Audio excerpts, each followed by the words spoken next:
Good morning, Starshine. The Earth says hello. How are you? I'm kutycorn. Well, in general, I have several opinions about movies or series that I would like to talk about, but they are not long enough for a video, say. So welcome to the first edition of Random Opinions about Movies or Series. I should mention that this video is not about me giving my opinion on movies, like a review, but rather about topics related to them, if that makes sense. Well, when we get started, you'll see what I mean.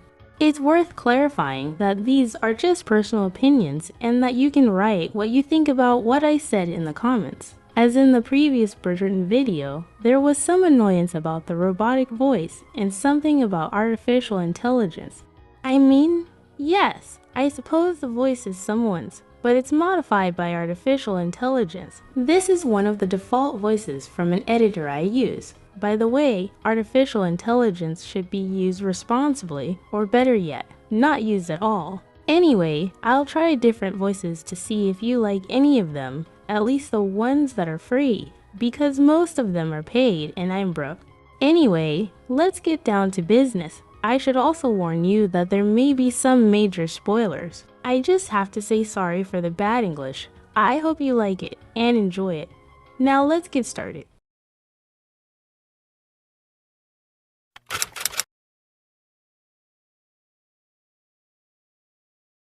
I don't know if this is still the case today, but let's assume it is for the sake of argument. Many people hate Joy from inside out, and many even label her as a villain because many of her actions hurt Riley. And while she is a good representation of people who are positively toxic and do questionable things, she is not really a villain. Joy is not just one of Riley's emotions, Joy is Riley. They see them as if the emotions were separate beings from Riley, when in reality they are only representations of the human psyche.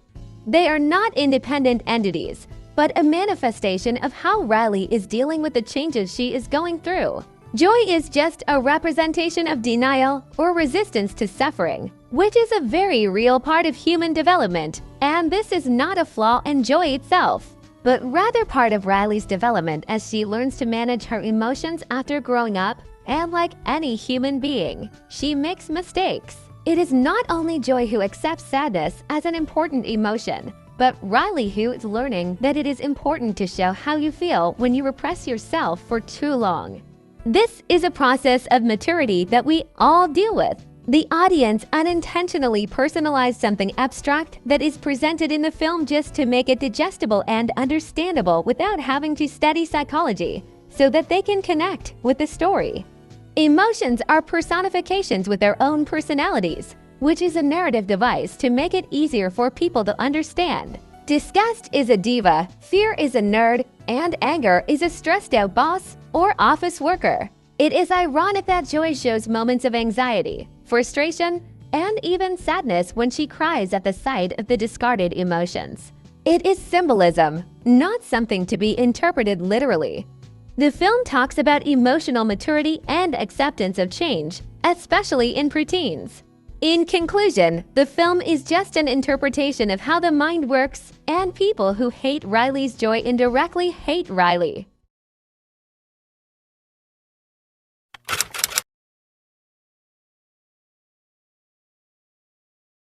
I won't talk about a particular movie, but rather adaptations in general.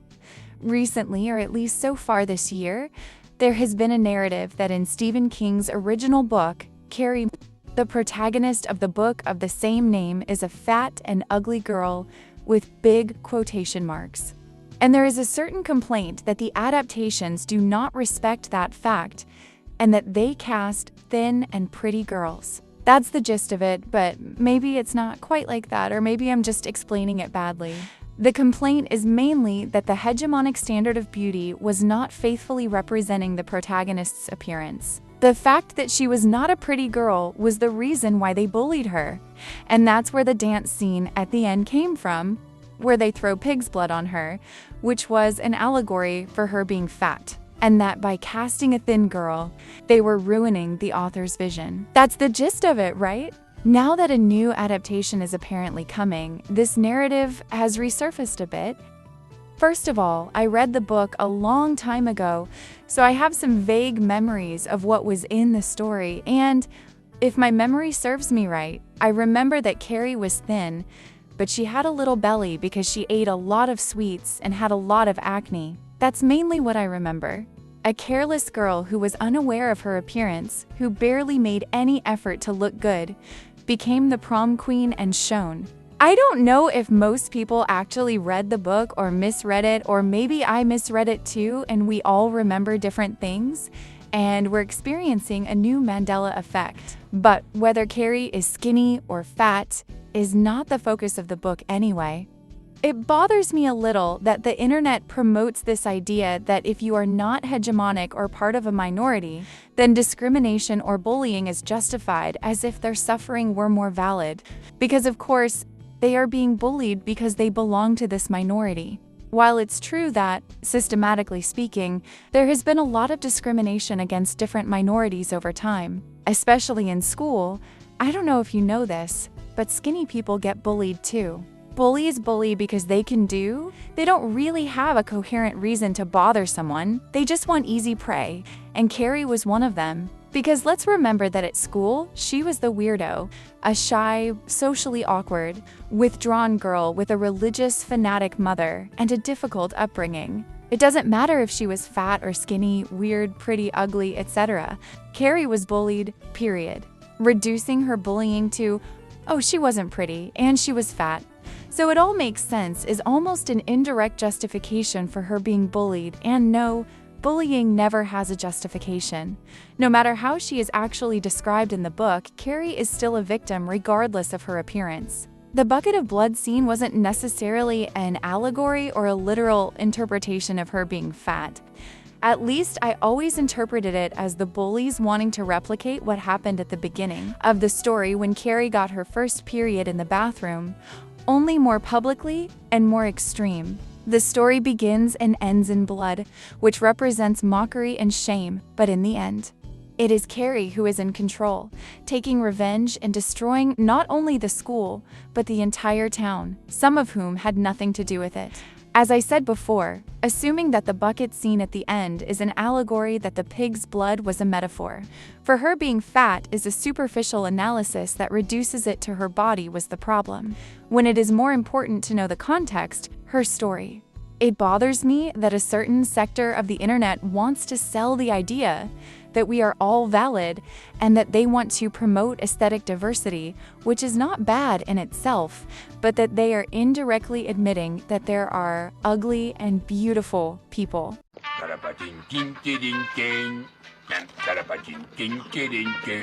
They are superficially reducing a story that talks about social violence, turning it into a simple commentary on body aesthetics, and it's not very serious. Carrie is much more than that.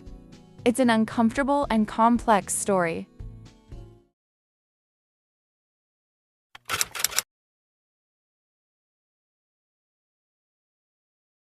After the intensity of the previous topic, I would like to continue with something a little lighter. More than an opinion, it is also a bit of an anecdote. I'm going to assume that you've seen the movie about Mufasa, which is part of the lore of the live-action version of The Lion King, but I still want to provide some context. In this version, Mufasa is an orphan lion who loses his parents in a flood. They dreamed of and told him about a place called Malao, which was like a promised land or an idyllic place in general. Well, the thing is that, for various reasons, Scar and Mufasa embark on a journey to find this place called Malao, which, according to the story, exists. As the movie progressed, I genuinely came to think that Malao didn't exist, and that, in the end, it would be something like, Malao is the friends we made along the way. We will build our own Malao, or something like that. But no, it actually did exist. Okay, I can accept that in a way. But then they bring up this thing that Mufasa's mother was alive all this time, because reasons. I don't know about you, but does it feel very gratuitous? The story had tragedy, struggle, growth, and the reward at the end doesn't feel organic and is somewhat convenient. I mean, they could have left just one of the two, with Malao being a symbolic concept of building a new home, and left the mother alive, Omaleo could exist, but the mother could still be dead, not both things forced at the same time. There's no genuine impact, and the film doesn't let me suffer quietly with what it shows us, only to ruin it in the end. For example, the White Lion seemed intimidating to me until the leader started singing. And let's not even get into the songs, which aren't good to begin with and sound even worse in my native language. Anyway, let's move on to the last one.